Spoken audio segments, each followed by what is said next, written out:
अपने इंडिया में तो बकरी के भी 3 बच्चों से ज्यादा नहीं होते, लेकिन चाइना के ड्रामों में औरतों के 6 बच्चों से ज्यादा बॉर्न कैसे हो जाते हैं, ये बात तो सोचने वाली है। फिलहाल हमें इससे क्या लेना देना, चलो हम स्टोरी की तरफ चलते हैं। कहानी शुरू होते ही हमें स्टोरी की फीमेल लीड कैरेक्टर हाइली को दिखाया जाता है, जो कि सड़कों पर धपाधप दौड़ती रहती है और ऐसे दौड़ते हुए वो एक होटल रूम में पहुंच जाती है, जहां हमें स्टोरी का लीड कैरेक्टर फैंग दिखाया जाता है, जो कि सो रहा होता है। और हाइली सोते हुए फैंग को बताती है कि हमें नशा दिया गया है, प्लीज मेरी मदद करो। लेकिन यह बेचारा फैंग सोता ही रहता है, क्योंकि ये भी इस वक्त शराब के नशे में धुत होता है। लेकिन हाइली उसके साथ शुरू हो जाती है। खैर इंटीमेट होने के बाद हाइली फैंग के पास ही सो जाती है और सुबह होते ही हाइली जब फैंग की शक्ल देखती है तो फैंग जगकर हाइली को देखने लगता है, क्योंकि हाइली फैंग के चेहरे को सहला रही होती है। और फैंग को जगता हुआ देख हाइली शर्म से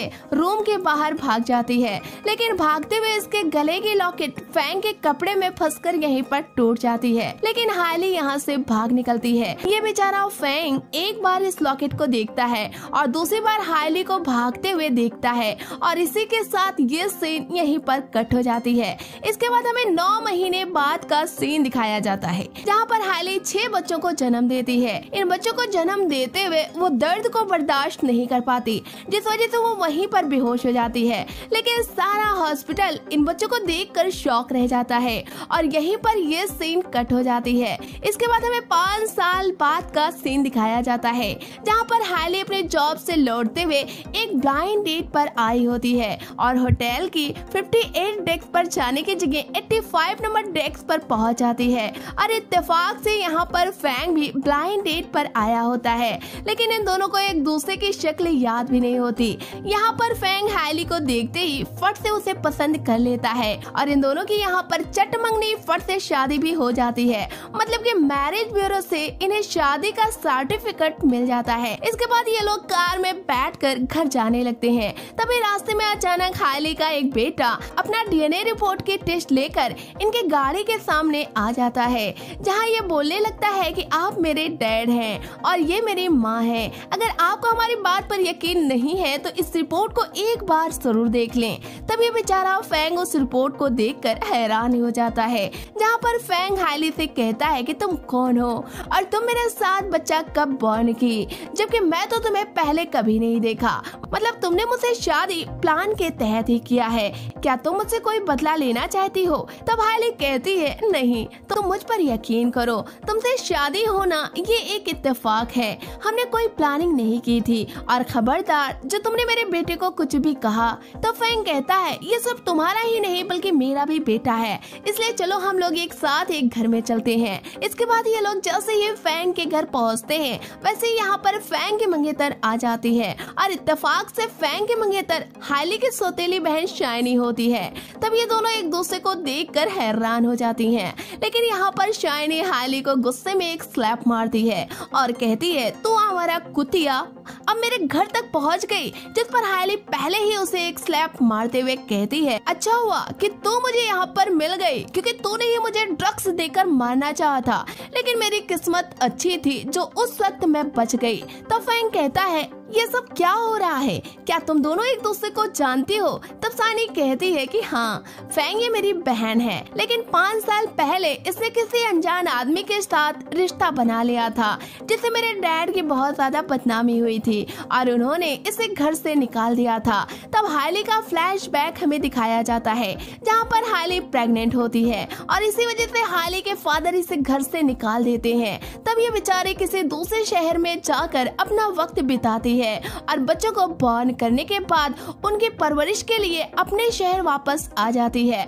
लेकिन इतनी तकलीफ इतनी जिम्मेदारी हाइली बखूबी निभा रही होती है, लेकिन इसकी तकलीफ की जिम्मेदार हाइली ही होती है, क्योंकि हाइली ने ही इसे ड्रग्स दिया था और इसे इस हालात पर ला दिया था। तब फैंग यहाँ पर शाइनी को घर से भगाते हुए कहता है कि अब हाइली हमारी वाइफ है और यही मेरा बेटा है, इसलिए किसी की हिम्मत नहीं है कि हाइली पर उंगली उठा सके। तब शाइनी अपनी बंदरिया जैसा मुंह लेकर यहाँ से चली जाती है। और इसके बाद हमें दूसरी तरफ फैंग की माँ को दिखाया जाता है जो कि अपने घर से बाहर निकलती हैं, लेकिन इन्हें यहाँ पर 2 बच्चे मिल जाते हैं और ये हाइली के ही बच्चे होते हैं, क्योंकि हाइली को फॉलो करते हुए वो यहाँ तक पहुँच गए थे और फैंग की माँ से अपनी माँ का एड्रेस पूछते हैं, जिस पर फैंग की माँ कहती है कि बेटा हम तुम्हारी माँ को नहीं जानते हैं, लेकिन रोड उस पार मेरे बेटे का ऑफिस है, चलो हम उससे कह देते हैं, वो तुम्हारी माँ को जरूर ढूंढ लेगा। इसके बाद ये बुढ़िया जैसे ही रोड पर जाती है वैसे ही यहाँ पर इसका एक्सीडेंट हो जाता है।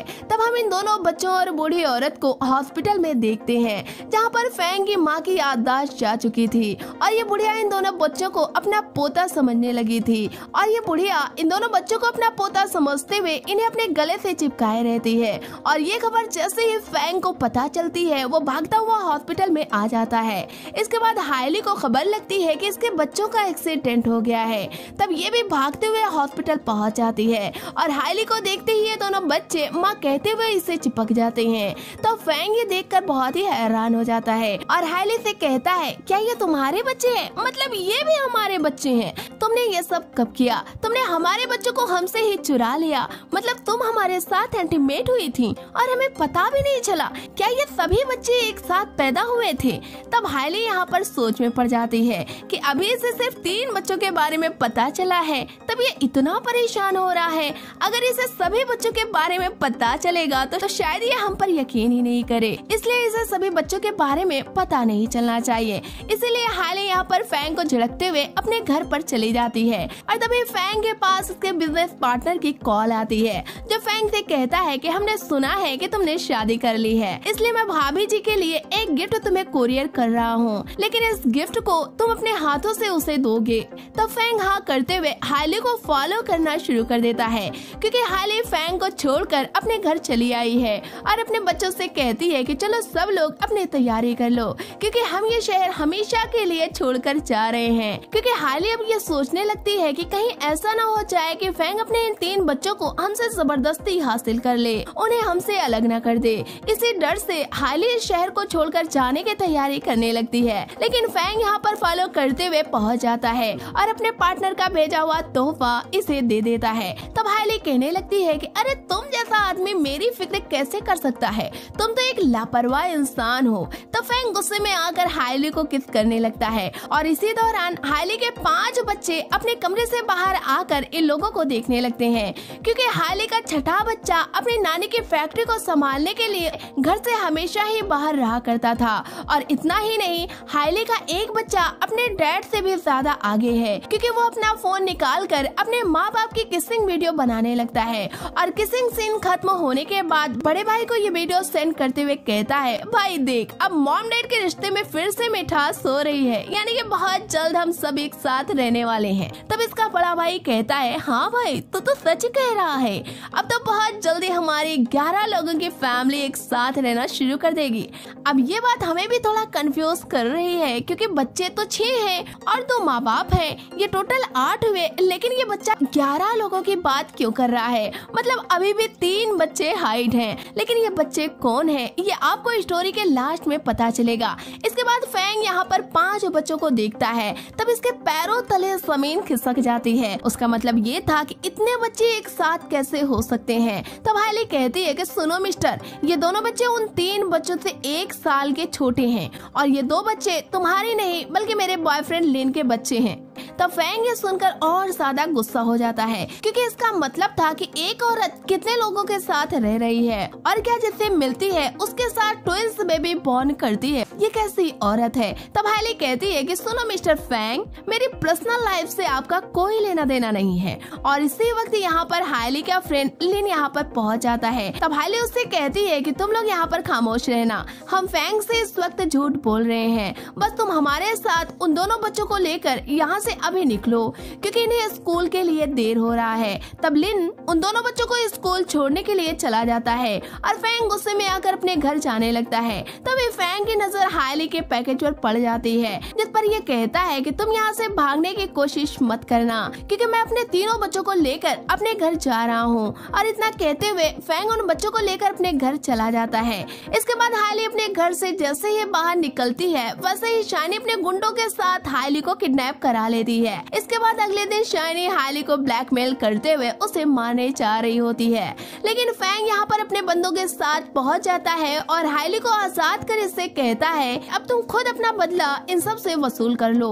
इसके बाद हाइली उन गुंडों को मार कर यहाँ से भगा देती है और शाइनी को छत के किनारे ले जाकर छत के नीचे फेंक देती है, क्योंकि आज से 6 साल पहले शाइनी ने भी हाइली के साथ बिल्कुल ही ऐसा किया था। तो फैंग यहाँ से चला जाता है और हाइली को बोलकर जाता है कि बच्चों को स्कूल जाकर रिसीव कर लेना। इसके बाद हाइली को इसके बड़े बेटे की कॉल आती है जो कहता है कि माँ, मैं अपनी नानी की बनाई हुई फैक्ट्री को संभाल रहा हूँ, जिसमें हमारा मैनेजर हमारी मदद कर रहा है, लेकिन अब वक्त आ गया है कि मैं अपनी कंपनी में आकर ऑनर के चेयर पर बैठे, क्योंकि हमारे पास $1 बिलियन से भी ज्यादा पैसे हैं। अगर आप नहीं आएंगे तो मैं ये सारा पैसा पानी में फेंक दूंगा, क्योंकि इसके सही हकदार आप ही हैं। तब हाइली कहती है कि बेटा तुम फिक्र मत करो, हम कल से ही अपनी फैक्ट्री ज्वाइन कर रहे हैं। इसके बाद अगले दिन हाइली अपनी कंपनी के चेयरमैन सीट को संभाल लेती है और फैंग ये देखकर हैरान रह जाता है कि हमने जिसे गरीब समझा था वो तो शहर के सबसे अमीर लेडी है।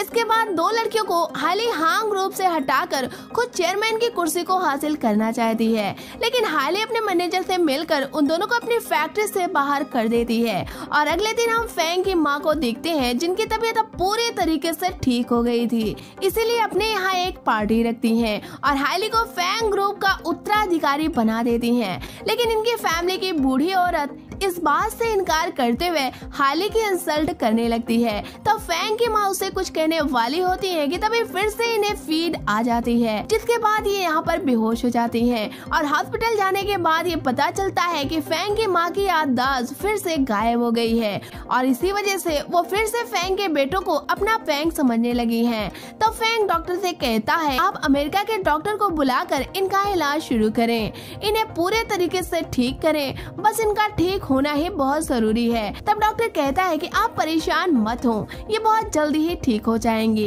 इसके बाद हाइली को जब ये खबर पता चलती है तब वो दौड़ती हुई हॉस्पिटल पहुंच जाती है। तब फैंग बताता है कि दादी की तबीयत फिर से खराब हो गई है और ये प्रॉब्लम उन्हें काफी दिनों से है। जब मेरे मॉम डैड एक्सीडेंट में मारे गए थे तब उन्हें लगा था कि वो अपने पोते फैंग का ठीक से ख्याल न रख सकती हैं, इसीलिए उनके दिमाग में आज भी मेरा बचपन का चेहरा याद है जबकि मैं बड़ा हो गया हूँ। लेकिन जब भी उनकी तबीयत खराब होती है तब वो हमें पहचान नहीं पाती, इसीलिए मेरे बेटे को फैंग समझने लगती है, क्योंकि इन सभी का चेहरा हमसे बहुत ही मिलता है। लेकिन अगर वो तुम्हें तुम्हारे बच्चे को ना दे तो तुम क्या करोगी? तब हाइली कहती है कि ये सिर्फ हमारे नहीं बल्कि आपके भी बच्चे हैं और मैंने तुम्हें आज एक राज की बात बतानी है। तो फैंग कहता है तुम्हें बताने की जरूरत नहीं है, तुम्हारा सारा राज हमें पता है। तुम्हारे ये सिर्फ 5 नहीं बल्कि 6 बच्चे हैं और ये सारे बच्चे हमारे ही हैं और तुम्हारा कोई बॉयफ्रेंड नहीं है और लिन तो तुम्हारा बेस्ट फ्रेंड है, लेकिन तुमने हमसे सच्चाई छिपाने की कोशिश आखिर क्यों की? तब हाइली कहती है बस ऐसे ही, मुझे डर था कि कहीं आप हमसे हमारे बच्चे ना छीन लें,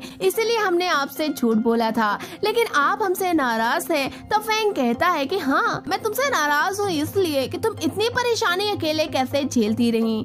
6 बच्चों की परवरिश कोई मामूली बात तो नहीं है, क्या तुम्हें हमारी जरा भी याद नहीं आई? तुम मेरे बेटे को मेरे पास आखिर क्यों नहीं लाई?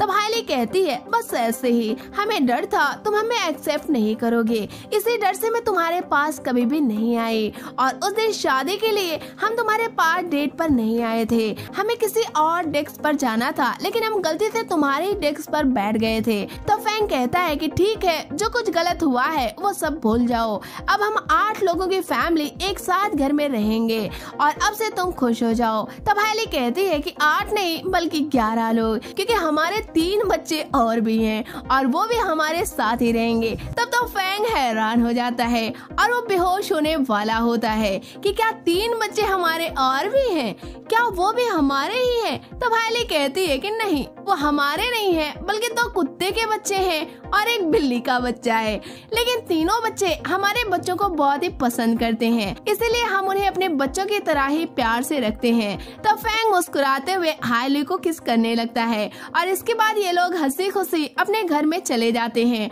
और इसी हैप्पी मोमेंट के साथ इस कहानी की एंडिंग हो जाती है। तो फ्रेंड्स ये कहानी आपको कैसी लगी हमें कमेंट बॉक्स में जरूर बताएं। वीडियो को लाइक करें, शेयर करें। मिलते हैं हम आपसे नेक्स्ट वीडियो में, तब तक के लिए टेक केयर।